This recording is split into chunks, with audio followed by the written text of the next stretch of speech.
Olá, amigos e amigas do Conexões. Esse é o último vídeo desse pequeno prólogo, dessa pequena introdução, né? Que a gente tenta contextualizar porque que é tão importante esses caminhos da esperança, né? Porque já falei do golpe, né? Então, o Brasil golpeado, né? Já falei da prisão, do cárcere do Lula. E, e aí tem um capítulo importante desse prólogo, que é o combate à ditadura, o combate ao fascismo, combate ao nazismo. Porque, com licença, talvez quem tenha vivido a ditadura de 64, eu não vivi, mas conheço muitas pessoas que viveram. E a gente estudando todos os horrores do governo militar, da ditadura civil-militar que teve no Brasil, a gente entende que foi muito duro para muitas pessoas. Tem mães, tem filhos que ainda não enterraram seus filhos, os seus pais, né? Tem gente ainda desaparecida ainda por esse regime tão perverso que a gente teve. Quando a gente tem o relato de muitas mulheres que foram torturadas, abusadas, né, pelos seus carcereiros, né, pelos seus torturadores, a gente imagina o quanto duro é isso. Lógico que a gente eu faço um pequeno parênteses aqui, né? Às vezes a gente fala muito da ditadura, né? Da democracia, de não ter democracia. Eu gosto de fazer esse pequeno parênteses, porque conversando com as pessoas da comunidade, a população indígena, os negros e negras do Brasil, eles passaram por isso desde o início. Os índios há mais de 500 anos, os negros e as negras na escravidão no Brasil ainda vivem sobre eterno ataque, né? Então, se a gente for ver bem o governo Bolsonaro que está acabando, o quanto ele facilitou a morte da população indígena, o quanto chacinas no Rio de Janeiro ocorreram de maneiras parecia uma atrás da outra, né? Jacarezinho, complexo daqui, complexo de lá. Então, eu acho que a gente também, quando tem as ditaduras, a gente consegue compreender o que os nossos irmãos indígenas, os nossos irmãos negros e negras, o quanto que eles sofreram em todo esse período histórico do Brasil até hoje, né? Bom, mas a gente vinha lutando e sabe que essas eleições de 2022, elas não foram uma eleição normal. Quando a gente vê a necessidade da formação da Frente Ampla, eu acho que esse foi um dos grandes acertos que a esquerda e o campo democrático fez, né? Porque quando eu falo esquerda, PT, PCdoB, PSOL, né? De se unirem já desde o primeiro turno, né? PSB também, né? Mas o campo democrático veio logo em seguida, né? Então veio o MDB com a Tebet, veio outros ali, PDT, né? Então acho que o campo democrático veio. Isso foi essencial para a vitória do Lula nesse segundo turno. E por que isso era tão importante, né? Quando a gente olha as declarações e a conduta do Bolsonaro desde do seu período de tenente expulso, porque ele é expulso por formular um plano terrorista de colocar bombas colocar a culpa na esquerda e para isso conseguir aumento de salário para os militares, né? Foi expulso por isso e então essa questão dos atos da força ele já vinha desde lá do exército. Quando ele chega a deputado, e várias declarações deles, né? Falando contra os negros, contra os indígenas, contra a esquerda. E eu não tenho dúvida nenhuma que a história se repetiria. No Conexões, um pouquinho antes do segundo turno, eu fiz um vídeo, às vezes até meio melancólico, às vezes assim, preocupado demais com relação às eleições, porque eu não tenho dúvida nenhuma que a história que ocorreu na Alemanha com a ascensão de Hitler por via eleitoral, mas com o segmento do seu governo, e ele vai tomando cada vez mais poder, ele ia instituir um governo de força aqui.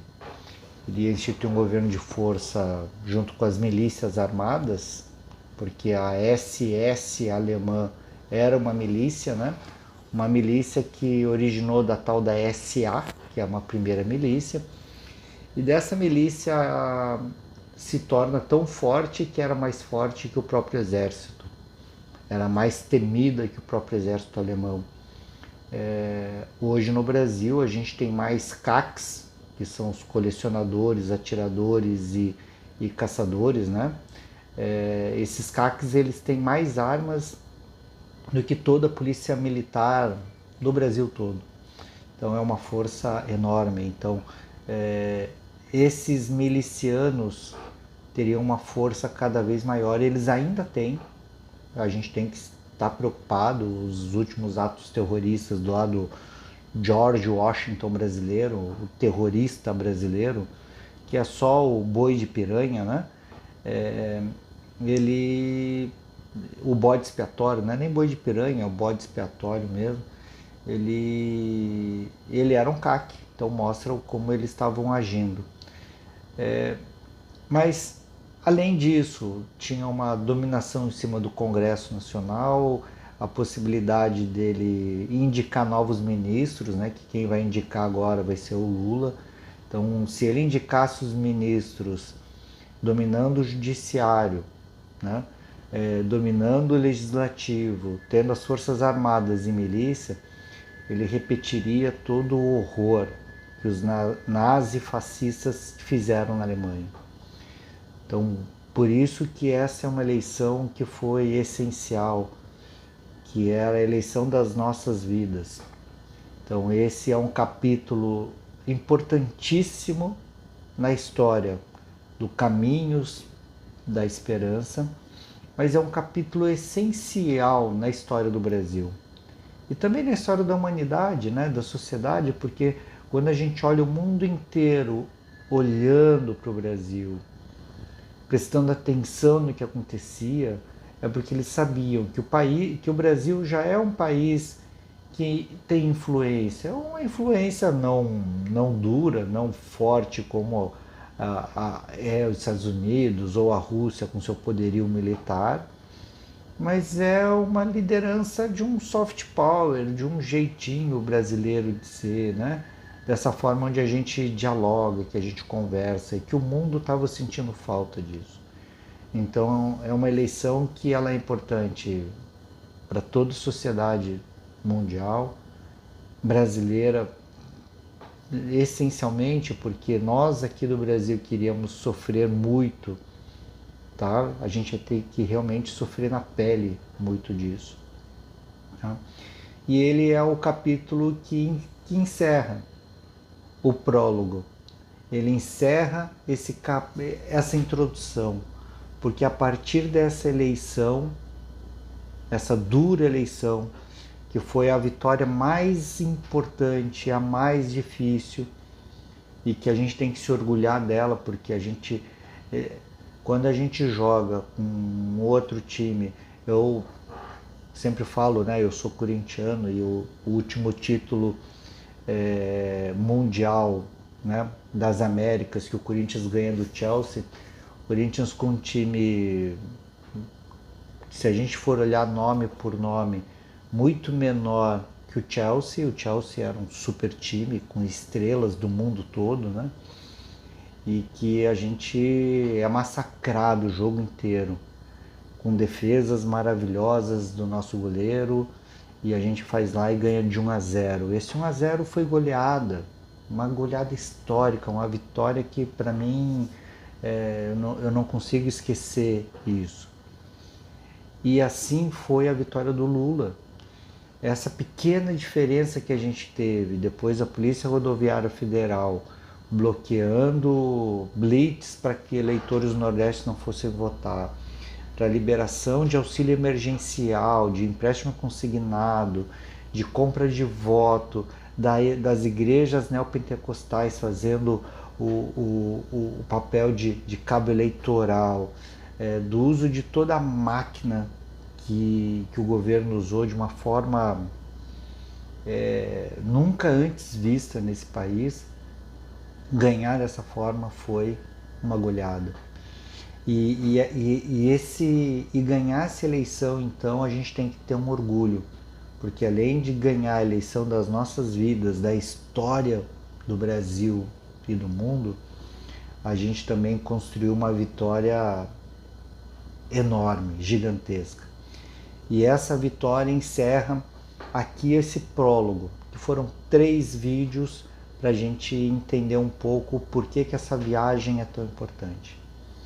Então, a partir do próximo vídeo, a gente começa de verdade os caminhos da esperança, onde a gente então começa a ir com o pé na estrada, né, contando um pouco do que a gente vai estar vendo. Então vão ser 2 dias de viagem, onde a gente vai estar conversando sobre a importância dessa posse, a importância desse 1º de janeiro para o Brasil. Então agradeço aí a todos e todas que vão acompanhar essa série de vídeos, esse caminho à esperança, e convido e peço a todos que quiserem, que puderem e que gostarem, que curtam, compartilhem, né? Divulguem com seus amigos, com suas amigas, nas suas redes, porque eu acho que vai ser uma conversa muito legal a partir de amanhã de manhã, tá? Então amanhã, 5 da manhã, a gente está saindo e a gente não está indo rumo a Brasília, rumo à posse de Lula, rumo à esperança. Um beijo a todos, a todas, e até Brasília. Tchau.